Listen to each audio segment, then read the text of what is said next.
ഖുർആൻ ഓതാത്ത ഏതെങ്കിലും ഒരു പെണ്ണുണ്ടോ? അള്ളാന്റെ ഖുർആൻ കേൾക്കാത്ത ഏതെങ്കിലും ഒരു ഉമ്മയുണ്ടോ?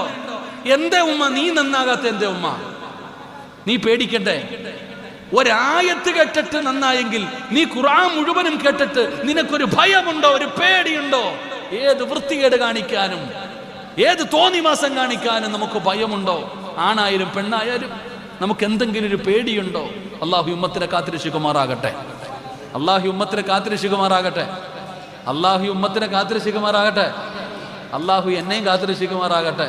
ഞാനിത് പറയുന്നത് നിങ്ങളോടല്ല. ഈ ചൂണ്ടുന്ന ചൂണ്ടുവിരൽ സിറാജിന്റെ നെഞ്ചിലേക്ക് തന്നെയാ ചൂണ്ടുന്നത്, അല്ലാതെ നിങ്ങളെ അല്ല. ഞാൻ ഇതേ ചോദ്യം എൻ്റെ മനസാക്ഷിയോട് തന്നെയാ ചോദിക്കുന്നത്. നന്നാകാൻ സമയമായില്ലേ സിറാജ് എന്ന്? അള്ളാഹു എന്നെ നന്നാക്കി തരുമാറാകട്ടെ. എടാ ആമീൻ പറയട ചങ്ങായിമാരെ. അള്ളാഹു എന്നെ നന്നാക്കി തരുമാറാകട്ടെ. ഇങ്ങനൊന്നും ആമീൻ പറഞ്ഞാൽ പോരാ. ആരുടെ എങ്കിലും ഒരാളുടെ ആമീൻ മതി ഞാൻ സ്വർഗത്തിൽ പോകാൻ. നല്ല പോലെ ഒരു ആമീൻ പറ. അള്ളാഹു എന്നെ നന്നാക്കി തരുമാറാകട്ടെ. അള്ളാഹു നിങ്ങളെയും നന്നാക്കി തരുമാറാകട്ടെ. അപ്പൊ പരിശുദ്ധമായ ഖുർആനിലെ ഒരായത്ത് കേട്ടാൽ തന്നെ മനുഷ്യൻ നന്നാകും. ഖുർആൻ മുഴുവൻ കേട്ടിട്ട് നന്നാകുന്നില്ലെങ്കിൽ ആരുടെ കുഴപ്പമാ? വയല് കേൾക്കാഞ്ഞിട്ടാണോ?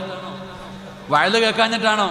ഉമ്മാടെ വയല്, വാപ്പാടെ വയല്, കൂടപ്പിറപ്പിന്റെ വയല്, കാരണവന്മാരുടെ വയല്, കുടുംബക്കാരുടെ വയല്, കമ്മിറ്റിക്കാരുടെ വയല്, ഉസ്താദന്മാരുടെ വയല്, പിന്നെ പ്രഭാഷണം, ഇതെല്ലാം കേൾക്കുന്നുണ്ട്. ഇതെല്ലാം കേട്ടിട്ട് നമുക്ക് നന്നാകാൻ പറ്റുന്നില്ല.